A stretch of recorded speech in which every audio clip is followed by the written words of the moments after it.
Seguimos, amigos y amigas, informando a través de los medios comunitarios de Corape a nivel nacional. Comentarles que hoy en la entrevista del día nos acompaña el doctor Pablo Espinosa. Él es epidemiólogo y vamos a conversar sobre un tema urgente que mantiene en alerta al país: la leptospirosis. Esta enfermedad, poco conocida por muchos, ha cobrado la vida de al menos 8 niños en la Amazonía ecuatoriana en las últimas semanas, generando preocupación entre las autoridades de salud y por supuesto también entre la población.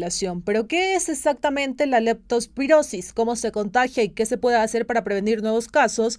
De esto y más hablaremos con el doctor Espinosa. Antes lo saludamos. Bienvenido, doctor. Gracias por acompañarnos en los medios comunitarios. Muy buenas tardes con todos, muchas gracias por la invitación.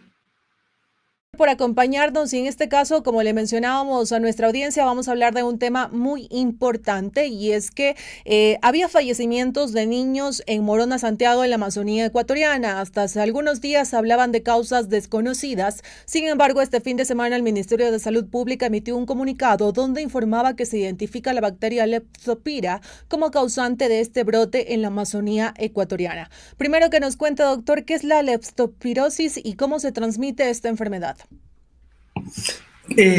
Bueno, en este tipo de enfermedad se basa principalmente porque es transmitida o es generada, perdón, por una bacteria de género Leptospira.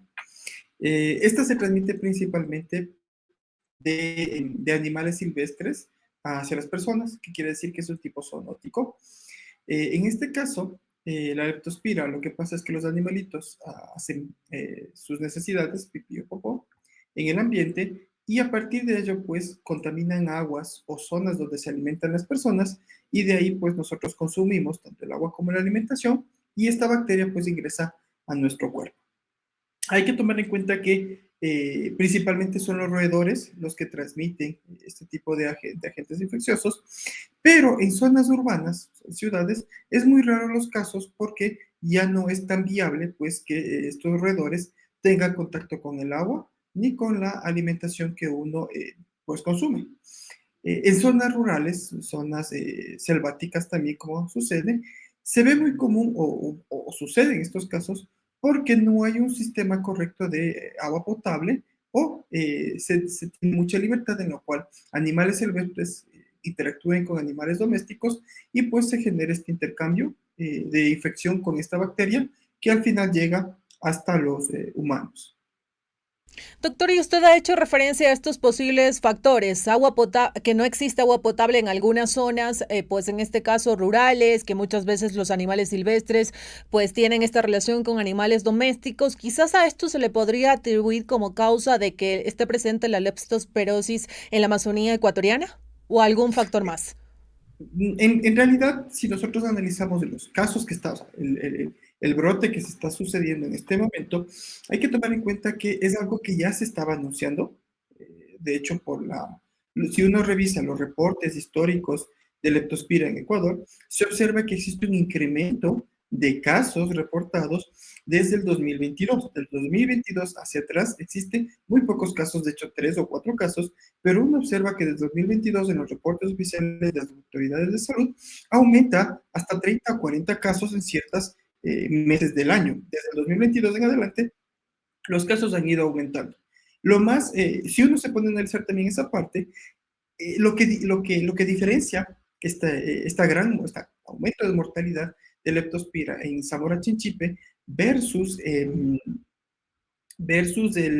lo que pasa en otras provincias es el acceso a servicios de agua potable y de correcta alimentación. Las provincias que más reportan casos de leptospira en el histórico, desde el 2022 hasta este año, en realidad es Manabí y Guayas. Son los que más tienen casos de entre 80 a 90 casos de leptospira. Pero ahí no hay casos de mortalidad, a excepción de Zamora y Chinchipe, lo cual nos demuestra dos cosas. Uno, que la ausencia de servicios básicos es un factor crítico en controlar no la enfermedad, sino la gravedad de la misma. Y dos, recientemente salió un reporte de los procesos de minería ilegal que existen en las cuencas de los ríos de Zamora Chinchipe. ¿Qué nos demuestra también eso? En ese caso existe un fenómeno que se llama de desplazamiento de fauna. Cuando uno invade ciertas zonas selváticas por procesos de explotación minera, lo que obliga es a que los animales de esa zona, que tienen obviamente la leptospira, al destruir su medio ambiente y su hogar, son obligados a desplazarse a otras zonas. Estas zonas donde ellos se desplazan, como son río abajo, pues son comunidades humanas, lo cual aumenta la interacción entre personas y animales silvestres, lo cual pues aumenta también esta probabilidad de tener casos de leptospira mucho más graves. En el caso del Oriente, no es el problema de que los animales interactúen con las personas, sino que obligamos a especies de fauna que no deberían interactuar con nosotros por la barrera que existe entre la parte selvática y la parte humana, pero por estos procesos de explotación obligamos a que esta fauna se desplace a zonas que no debería ingresar y pues nos transmiten no solo esta enfermedad, sino algunas otras que probablemente pues luego veremos casos. Doctor, y lo decía yo al inicio, la preocupación se ha dado también en vista del lamentable fallecimiento de 8 niños en la Amazonía ecuatoriana en Morona, Santiago. Le consulto, ¿por qué se tardó tanto en este caso o por qué hubo este tiempo hasta conocer cuáles eran las causas de la muerte de los niños? Porque inicialmente se hablaba de que no se sabía exactamente por qué habían muerto los niños, que eran causas desconocidas, que se estaba haciendo el análisis, pero usted ha señalado que esta enfermedad no es nueva en Ecuador. En este caso también se han registrado en años anteriores. Sí, exactamente. Si analizamos en el proceso de diagnóstico y tratamiento, sí es crítico y es un llamado a las autoridades, donde uno debería ponerse a pensar por qué tomó tanto tiempo, aproximadamente si vemos desde los primeros reportes de estos niños hasta cuando se dio ya los primeros reportes de sospecha de leptospira, son más o menos 3 semanas. Con técnicas moleculares, que son las que se utilizan para diagnosticar leptospira, no debió habernos tomado exageradamente más allá de una semana en identificar este agente infeccioso. Salta esa curiosidad en la cual el ministerio se tomó aproximadamente 3 semanas para llegar a un diagnóstico de este tipo de infecciones. Ah, nos demuestra que existe algún proceso que no está siendo correctamente generado, en el cual no permite una diagnosis clara de una enfermedad que es eh, propia de la zona selvática, y segundo, que no estamos tratando correctamente dichos pacientes. De hecho, cuando uno se infecta de leptospira, apenas el 10% de infectados con leptospira llega a ser un caso que desarrolla el síndrome de Weiss, que es este síndrome de Weiss ya la fase crítica de leptospira, donde uno tiene ictericia, o sea, tiene fallo renal, tiene fallo hepático, la piel y los ojos se vuelven amarillos por procesos en el hígado de la bilis, y pues al final termina falleciendo. Lo que demuestra es que si estos niños hubieran sido diagnosticados rápidamente o oportunamente, valga la palabra, no hubieran llegado a desarrollar síndrome de Wells y por lo tanto no hubieran fallecido.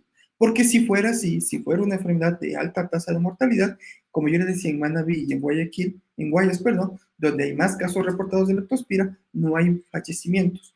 Lo que nos demuestra que el diagnóstico muy tardío que se generó y que no generó una oportunidad de tratamiento claro, pues terminó con el desarrollo de este síndrome de Wells y pues al final el fallecimiento de los niños, porque también, como yo le mencionaba, la falta de acceso a agua potable genera un proceso bien crítico en todas las personas que conviven en estas comunidades, porque puede que la leptospira no haya sido uno de los factores tan críticos, pero al no tener acceso a agua potable, procesos de disentería o de diarrea infantil complicaron aún más el cuadro, y por eso pues muchos de los tratamientos no fueron tan oportunos o tan eficientes.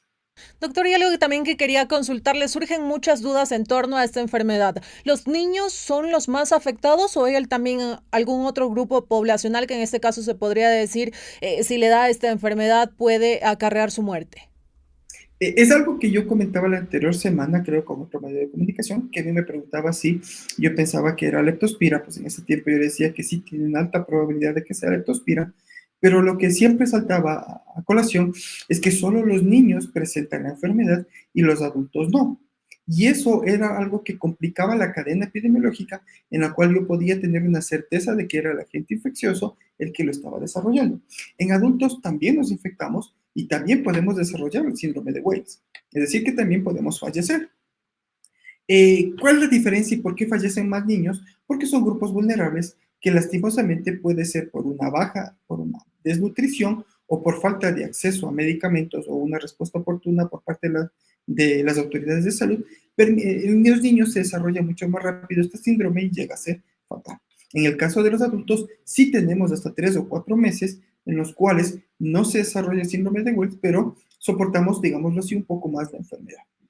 Algo a resaltar es que hasta ahora las autoridades no han mencionado si se está haciendo también un seguimiento, tanto del diagnóstico y de sintomatología, a los adultos de estas comunidades, para en realidad saber si es solo una circulación de leptospira lo que complicó el cuadro y llevó al fallecimiento de los niños, o simplemente es otro tipo, o se suma de la leptospira otro agente infeccioso que también lo está complicando. Yo también comentaba en esa misma entrevista que me mencionaba si podría ser algún proceso de contaminación de metales pesados, y yo les decía que es muy complejo, porque en el caso de las contaminaciones por metales pesados, por minería ilegal, es un proceso de larguísimo plazo, porque se genera un fenómeno llamado bioacumulación. Yo voy acumulando los metales pesados y recién a mis 70, 80 años de vida comienzo a presentar problemas neuronales y degenerativos musculares y pues conlleva a la muerte. Pero en este caso en los niños, como se pudo ver, mencionaban de hecho en otros medios de comunicación que a los 7 días pues la persona fallece. ¿Qué quiere decir? Una persona no fallece tan rápido. ¿Por qué? Porque en realidad fueron casi 2 o 3 semanas que el niño tuvo un cuadro tan complejo pues que tuvo que fallecer. Doctor Espinosa, y también consultarle, el Ministerio de Salud Pública ha exhortado a la ciudadanía a mantener medidas de prevención como el consumo de agua segura, hablan de hervirla de ser posible, almacenar correctamente agua y alimentos, evitar el contacto con posibles fuentes de contaminación como agua estancada y mantener patios limpios. ¿Cómo ve usted estas recomendaciones y sobre todo esta acción de las autoridades de salud para contener la propagación, en este caso pues de esta enfermedad? Ya, si analizamos el cuadro que recién presentaron el Ministerio, ya es un cuadro tardío. De hecho, ya estamos en un brote, porque recuerde que un brote es cuando se sale de los casos esperados, y si nosotros teníamos el retrospectivo anterior, los anteriores años, nuestro promedio de casos esperados, digámoslo así, son de 25 a 30 casos, y nosotros pues ya estamos saliendo de eso, sumando los casos de otras provincias. Que se sumen 8 niños fallecidos a un evento totalmente prevenible y con medicamentos que se tratan con antibióticos, suma más el proceso de que no ha sido oportuna su acción.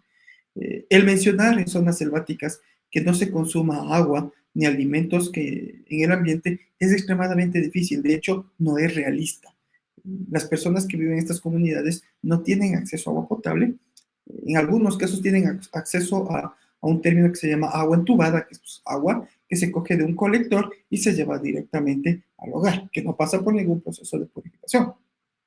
O en algunos casos tienen agua directamente del río, y lo cual demuestra que simplemente esas acciones no van a favorecer al control de este brote, porque simplemente las personas no tienen otra opción. O sea, si yo no tengo opción de dónde buscar más recursos hídricos, pues me toca seguir yendo a tomar agua del río que está contaminada.